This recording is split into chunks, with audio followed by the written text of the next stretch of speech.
The boy was taking an advanced test designed by Einstein. This test went beyond conventional ways of thinking. Even Einstein himself took 3 days to finish it, but the boy solved it easily in just 1 hour. Green felt very proud because she knew her brother was a genius. He might even enter college earlier than she did. However, Chris wasn't as happy as expected, and he felt uncertain about his future. Your brain is the single most annoying thing in my life. It's also the most amazing. You can't just hide that in your room. You could change the world. Green understood that her brother was uneasy about them being apart, but she didn't want his talent to go to waste. She just wanted to encourage him to bravely pursue what he loved.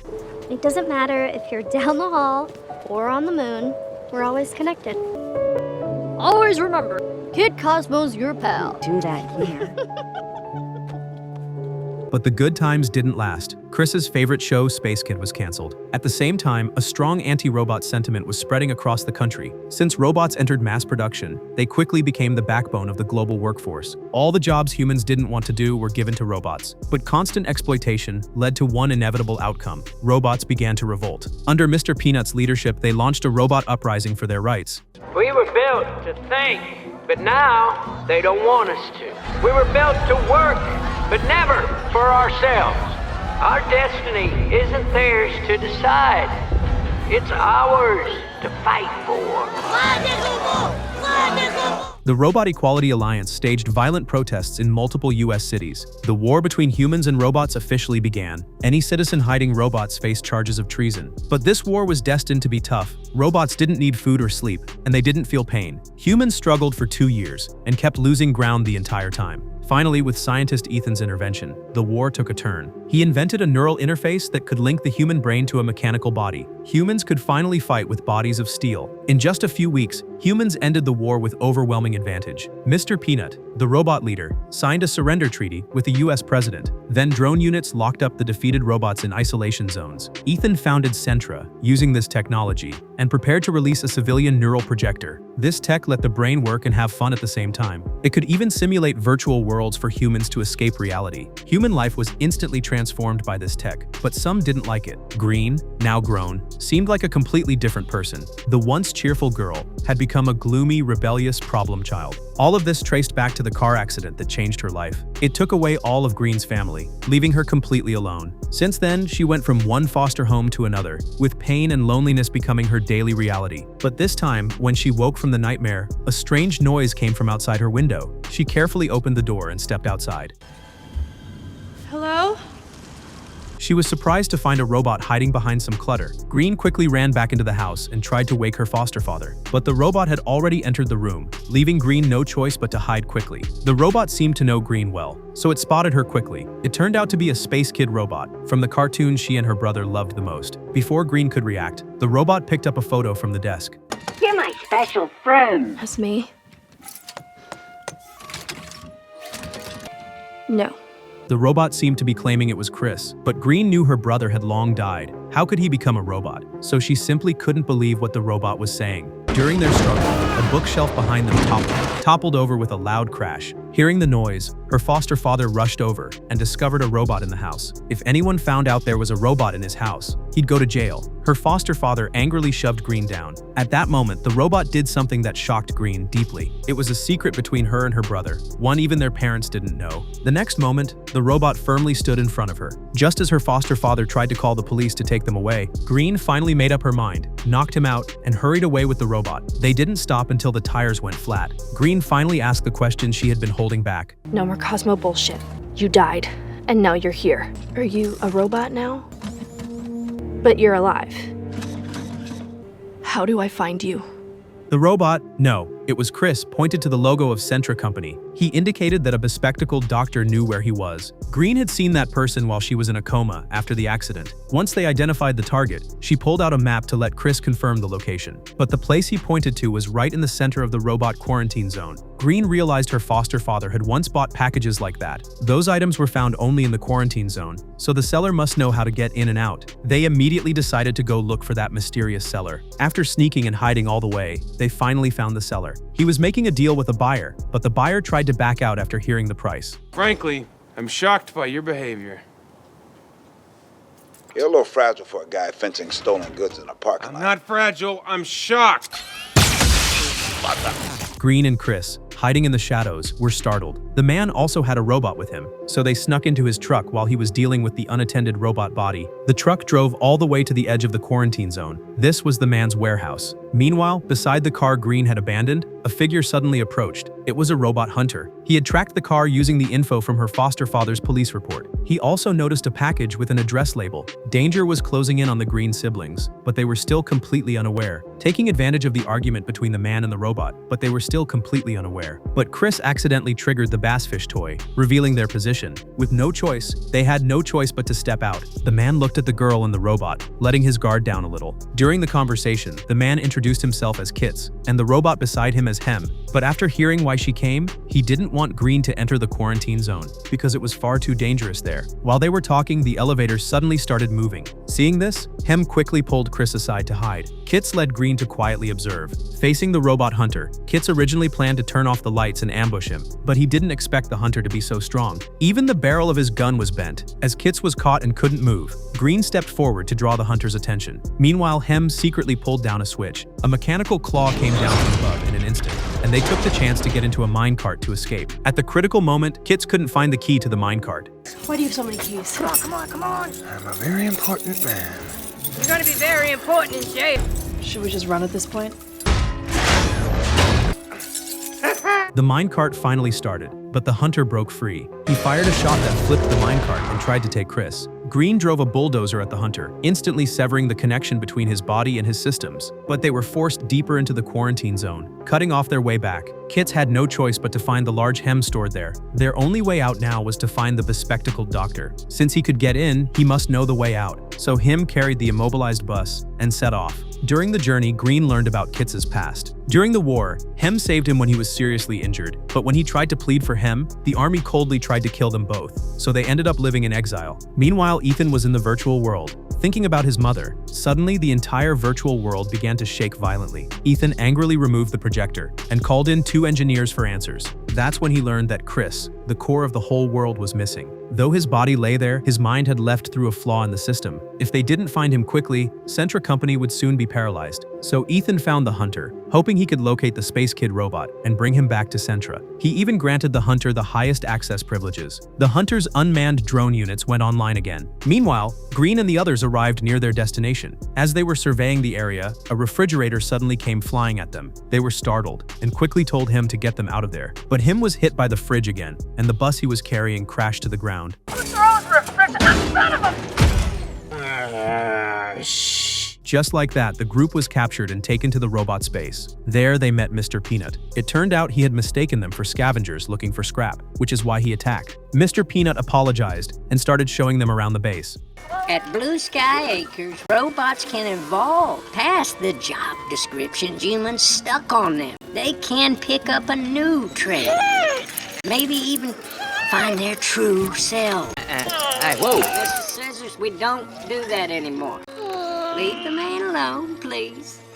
Although Mr. Peanut knew they weren't enemies, he refused to take them to see the bespectacled doctor. Because the doctor had once been a Centra researcher, Green didn't insist and quietly turned to leave. Crouching in the corner, Green remembered her past with her brother, and tears welled up again. Seeing this, Chris silently played their favorite show, Space Kid. The siblings huddled together like that. This heartwarming scene drew the attention of countless robots, including Mr. Peanut, who was watching quietly. Perhaps this was what he had always hoped to see. So the next day, he gathered a few robots and prepared to take Green and the others to find the doctor. The moment he saw the doctor, he recognized the girl. Years ago, after Green's family had the accident, the unconscious Chris was sent to the doctor. At first, he thought Chris was being delivered for organ donation. So he used Chris's highly powerful brain to complete a human-machine integration experiment. But a few months later, Chris miraculously woke up. By then, he had become the core of Centra. Ethan worried the doctor might let Chris go, so he ordered a hunt for the doctor. The doctor had no choice but to insert a bug into the system before leaving, allowing Chris's consciousness to gradually escape. Green, knowing the truth, prepared to head to Centra to find her brother. But at that moment, the hunter came back. While the hunter was searching for his target, Mr. Peanut rushed in. The hunter had killed many robots in the war, and now it was time for revenge. But Mr. Peanut wasn't a combat-type robot, and soon fell behind. The hunter ripped Mr. Peanut's head off in one motion. Lesson your 10 friends at the mall should be learning right about now. You go back and tell the ones who are left, this is your fault.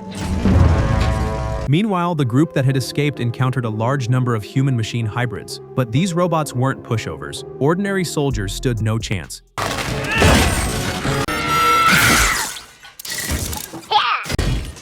What in the hell does the United States Postal Service need that for?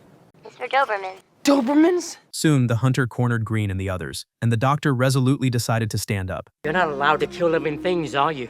That's right. I'll put metal down. If you want them, you'll have to kill me. God damn it, Skate. I had him handled. Dr. Amherst was in violation of the treaty. Now, get me the bot. The hunter looked at the doctor's body, lost in thought. At that moment, he seemed to realize that some humans are far colder than robots. Elsewhere, Green and Chris were caught again after running only a short distance. They forcibly took Chris, and just as they were about to kill Green too, the hunter suddenly appeared and helped her. Go home, Miss Green. Go home. The group had no choice but to return to the base, but it had already become a wasteland. Countless robot parts were scattered on the ground, and the once beautiful scene was gone.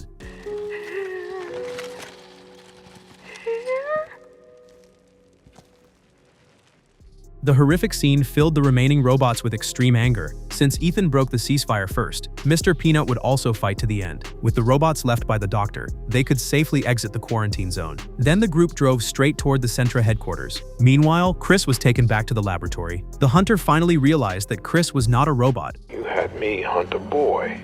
Who cares? Who cares? That war that you won, your impeccable kill record, that wasn't you. That was me. And this boy. You're just a witness to history. Then he began uploading Chris's consciousness again. Ethan thought things were finally back on track, but Centra was soon attacked.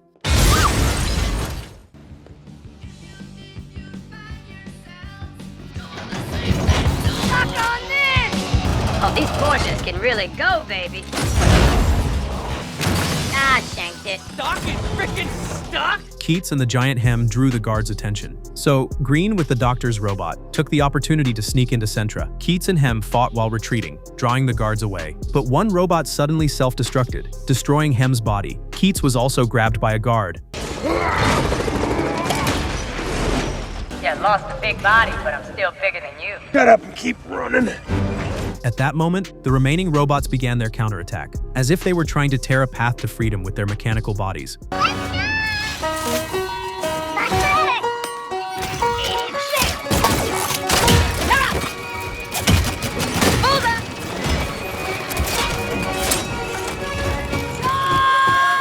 Ethan watched the battle below and decided to intervene personally, while the hunter was assigned to the lower floors. With the robot's help, Green seized the moment and snuck inside. To connect to her brother's consciousness, she had to use the connector. Finally, Green met Chris again in the virtual world, but there she discovered an even crueler truth. The only way to take Chris's consciousness out was to destroy Centra's system. But Chris had already merged with Centra. Only if Chris's life ended would Centra's system be destroyed. Green was immediately plunged into a dilemma. Meanwhile, Ethan piloted a mech to the battlefield himself. Under absolute firepower, ordinary robots were destroyed one after another. Just one shot reduced them to scrap metal. At that moment, the hunter appeared in front of Mr. Peanut again. But this time, he lowered his weapon of his own accord, and even told Mr. Peanut Ethan's exact location.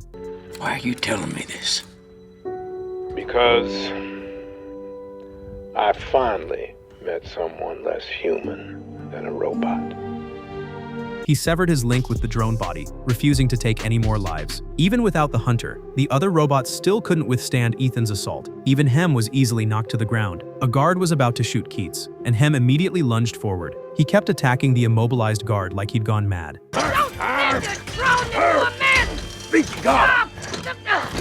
Thing is, he might have got me too. You got a big hole in your guts here, buddy. I'm gonna power save for... Meanwhile, Ethan learned that Green had broken into the lab. He tried to get up to stop her, but Mr. Peanut appeared and blocked his way. At the same time, in the virtual world, Green couldn't accept being separated from her brother again, but she knew this was the only path left. I can't. I don't want to lose you all over again. You can't lose me. Michelle, can you hear me? But you can lose them. You're the one who's gonna change the world. I love you. I love you too. tears streaming down her face. Green removed the connector, walked to her brother's side, and shut off the system keeping him alive. As Chris's heartbeat slowly stopped, all the human-machine hybrids instantly lost control. In the end, Ethan was the one who lost this war. Keats looked at the fallen Hem, unable to contain his grief. But right then, a small crack slowly appeared on Hem's head. Hey, Beefcake, you miss me? What is this? Oh, it's the 8-inch model for detail work. Keats laughed through his tears, and the war finally came to an end. With Centra's illegal experiments exposed to the public, Ethan was arrested and sent to prison, and Green returned to the quarantine zone with the robots. After everything that happened, she wanted to tell the world something. We got so used to it that we thought that's what real life was. But it's not. Real life, it's contact. It's you and me. Look around. There's someone near you right now. They're real and alive, and they need you as much as you need them. If you don't have anyone, then come find us. In truth, neither humans nor machines are absolutely right or wrong. As long as we're willing to listen to one another, the world won't be torn apart by hatred and misunderstanding. At the end of the story, a yellow figure stood out in the junkyard. With the ripple of water, that figure actually began to move again.